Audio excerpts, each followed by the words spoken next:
guy, Cool Eagle, back here with another video, man. Just want to come talk to you guys about a couple things. One, according to multiple sources now, including FPI, the Philadelphia Eagles now have a 78% chance of winning the division, which should not be a surprise to any of us due to the fact we have the turmoil that is the Dallas Cowboys right now. And fans still chirping about Dak Prescott, this and that.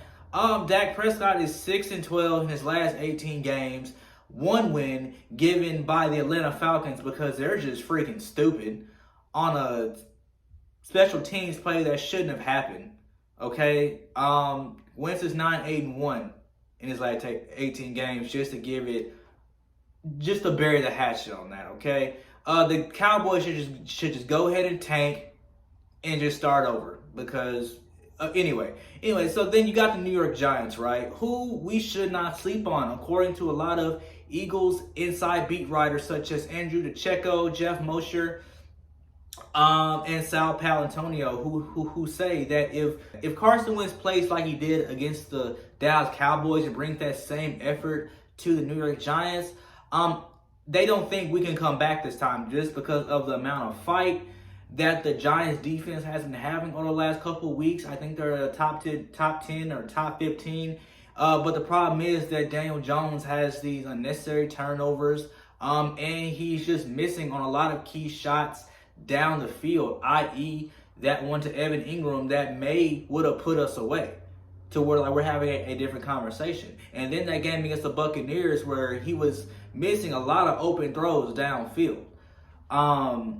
That had Giants fans on their seats, like 49ers fans when Jimmy Garoppolo missed that throw downfield to Emmanuel Sanders. So you can imagine, the impact of Daniel Jones missing these shots downfield, which gives us a decisive advantage because although Carson Wentz himself has not been good throwing downfield, you would trust Carson Wentz in the clutch more than you would Daniel Jones, and the fourth quarter comebacks suggest that.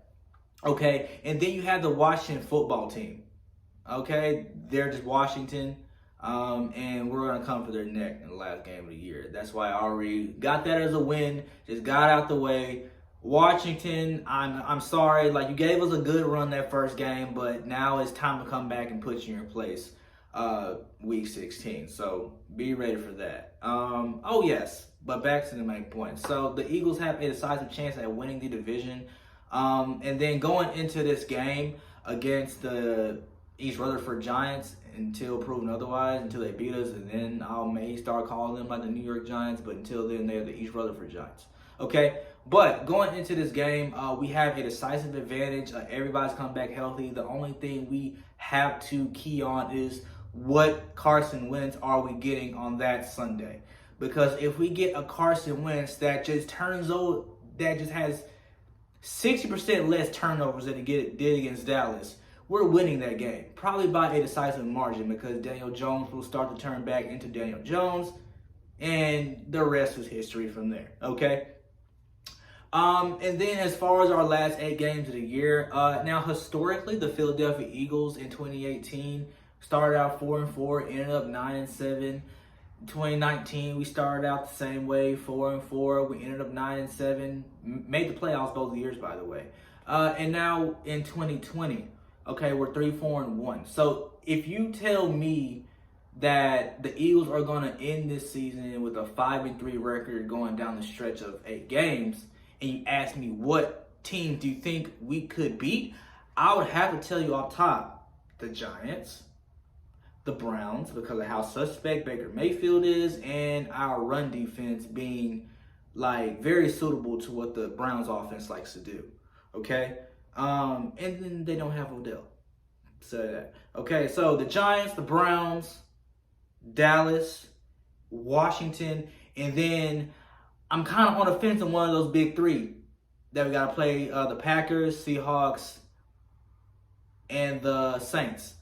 I have a better chance at beating the Packers, Saints than New Orleans just because the Packers, we do very well against the Packers. We beat them last year at home, something no other team has done in the Aaron Rodgers era. So I give us that advantage, and then the fact that you can run on the Packers defense. The Packers defense is one of the worst against the run, as you saw when they played against Minnesota, and Dalvin Cook ran them off their own turf.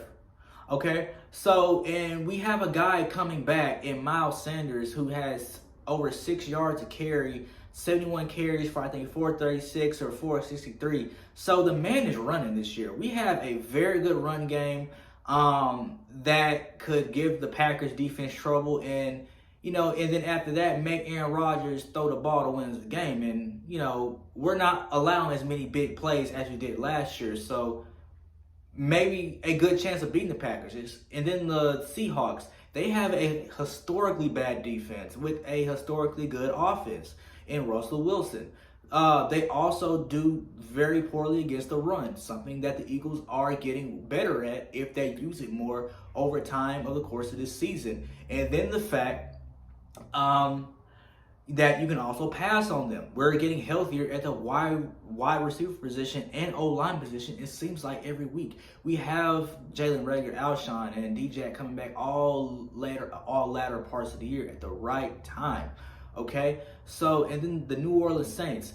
Now, I'm kind of iffy on that game, but just because you have Drew Brees playing at MVP level, they got Mike Thomas back, defense is playing out of their minds right now, so I really can't tell you about that game, which is why I put them at least likely to beat out of those three teams. But tell me what you think in the comments, man. Who out of those three teams from 1 to 3 do you think that we have a best chance and least chance to beat? Tell me your thoughts on going into this Giants game on Sunday. Who's the key factor that we should look out for? And just tell me your thoughts right now.